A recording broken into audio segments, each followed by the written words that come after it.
बीच संभल से बड़ी खबर आ रही है उससे आपको रूबरू कराएंगे। बड़ी खबर संभल मामले को लेकर वीएचपी यानी विश्व हिंदू रक्षा परिषद का मार्च देखा गया है। आज 11:30 बजे गुमती नगर से ये मार्च को निकाला जाएगा। संभल हिंसा में घटती हिंदू आबादी को लेकर ये मार्च है। सपा के सांसद बरका पुतला फूका गया है और संभल से पलायन कर चुके हिंदू ये कहा गया है परिवारों को लौटने की योजना है। दंगों के हिंदू पीड़ित परिवार को न्याय दिलाने का यह संकल्प भी है। इस मार्च के जरिए 11:30 बजे गुमती नगर से मार्च निकाला जाएगा। संभल हिंसा में घटती हिंदू आबादी को लेकर यह मार्च निकाला जाएगा।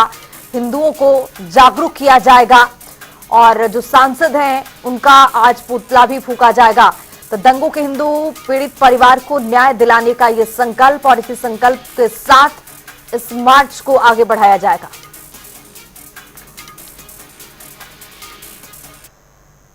इसी बीच संभल से एक और बड़ी खबर आ रही है उससे आपको रूबरू कराएंगे। बड़ी खबर, बड़ा अपडेट। संभल में आज जुमे नमाज को लेकर डीजीपी मुख्यालय से निर्देश जारी किया गया है। जुमे की नमाज को लेकर हाई अलर्ट पर है। कल लीक हुई न्यायिक रिपोर्ट के बाद संभल में हाई अलर्ट है। संभल के आसपास के जिलों में भी अलर्ट जारी किया गया है। सोशल मीडिया पर भी निगरानी के निर्देश दिए गए हैं। ये बड़ी खबर आपको बता रही है। सोशल मीडिया पर भी निगरानी है, पैनी नजर है। संभल में आज जुमे की नमाज को लेकर डीजीपी मुख्यालय से निर्देश जारी किया गया। जुमे की नमाज को लेकर हाई अलर्ट पर है संभल, पैनी नजर है।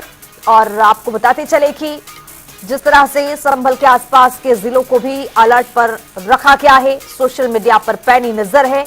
निगरानी यहां से भी की जा रही है ताकि कोई भी अफवाह कहीं से फैल न सके और लोग इस अफवाहों में आ न सके। तो जुमे की नमाज को लेकर जो संभल है वो हाई अलर्ट पर है। आसपास के जिलों को भी अलर्ट पर रख दिया गया है। पुलिस प्रशासन मुस्तैदी से यहां पर काम करती हुई और सोशल मीडिया पर भी पैनी नजर है। निगरानी के निर्देश दिए गए हैं ताकि किसी तरह से आज का जो दिन है वो जुमे की नमाज के लिए बेहद महत्वपूर्ण है और ये आज का दिन बिल्कुल महत्वपूर्ण ही होना चाहिए, खराब ना हो पाए। सोशल मीडिया पर भी पैनी नजर है, इसीलिए ये बड़ी खबर आपको बता रही है। संभल के आसपास के जिलों में भी यही देखा गया है कि पूरी तरह से अलर्ट रखा गया है। मार्च करते हुए यहां पर पुलिस प्रशासन के लोग दिखाई दे रहे हैं और रिपोर्ट में बड़ा खुलासा हुआ है। कल रिपोर्ट सौंप दिया गया था मुख्यमंत्री को और इसी बीच में यह देखा गया कि संभल के आसपास जिलों को भी अलर्ट पर रखा गया है।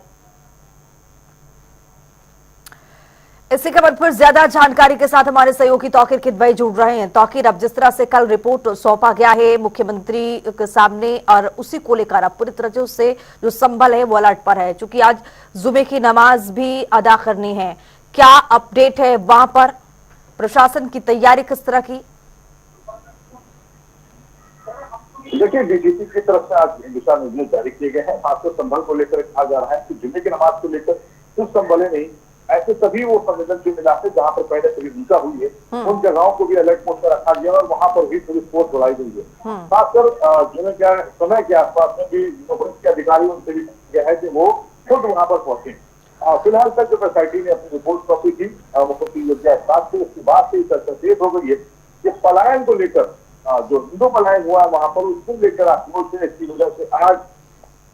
इसी वजह से आज यहाँ पर लखनऊ में भी कई हिंदू संगठन हैं वो सनातन मार्च निकालेंगे, वो इसका विरोध करेंगे। और ये कहा जा रहा है कि जो रिपोर्ट सौंपी गई है उसमें 1947 से अब तक की जो हिंदू आबादी रही है अलग अलग समय पर, उसको लेकर भी एक जिक्र है उस एसआईटी की रिपोर्ट में, जिसमें कहा गया है कि करीब 45% से घटकर 15% की आबादी, हिंदू आबादी वहां पहुंच गई है।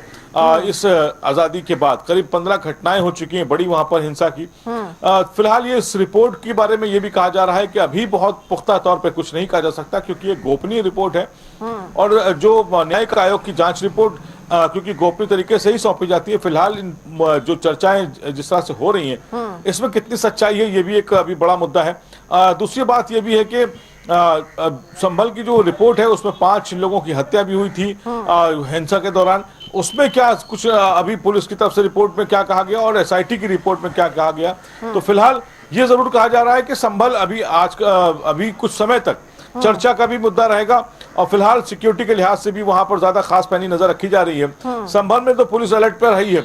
इसके अलावा मुरादाबाद, अमरोहा और रामपुर या आसपास के जो भी जिले हैं जहां पर मुस्लिम पॉपुलेशन ज्यादा है, खासकर वहां पर पुलिस फोर्स बढ़ाई गई है। और ये कहा जा रहा है कि जुमे की नमाज के अलावा भी वहां पर साइबर पुलिस को भी अलर्ट मोड पर रखा गया है कि सोशल मीडिया पर किसी तरह की बहस या तीखा टिप्पणी ना हो जिसकी वजह से विवाद बढ़े।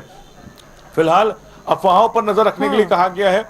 और इसके अलावा जो पुलिस के अधिकारी हैं वो सीधे तौर पर मॉनिटरिंग कर रहे हैं। लेकिन ये कहा जा रहा है कि आज का दिन सबसे ज्यादा अहम इसलिए क्योंकि जुमे की नमाज है और ऐसे में लोगों की भीड़ इकट्ठा होती है मस्जिदों में, वो नमाज अदा करने आते हैं।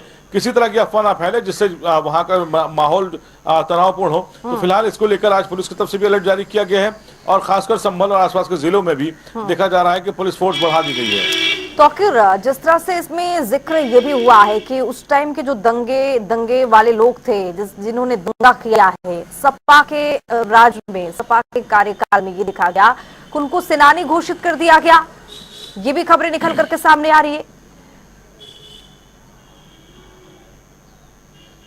देखिए जो एसआईटी की रिपोर्ट है फिलहाल उसमें जो अंदर खाने की रिपोर्ट है, क्योंकि अभी पुख्ता तौर पे कुछ नहीं कहा, क्योंकि रिपोर्ट सार्वजनिक नहीं की गई है। तो फिलहाल इस पूरे मामले पर बहुत बहस अभी होनी भी नहीं चाहिए थी, क्योंकि जब तक रिपोर्ट सार्वजनिक ना हो या फिर उसे कोर्ट में ना पेश किया जाए। लेकिन ये कहा जा रहा है कि जो 47 के बाद से जो घटनाएं हुई हैं उसमें हिंदू आबादी जो घटी है उसके पीछे सरकारों का अहम रोल है, क्योंकि वहां पर पलायन जब तेजी से हो रहा था उस समय वहां पर ध्यान नहीं दिया गया, लोगों की बात नहीं सुनी गई और इसी वजह से पलायन का जो प्रतिशत है वो बढ़ता चला गया। फिलहाल आज के समय में हिंसा का कारण ये भी कहा जा रहा है कि जो हिंदू आबादी घटी है इसको लेकर भी है।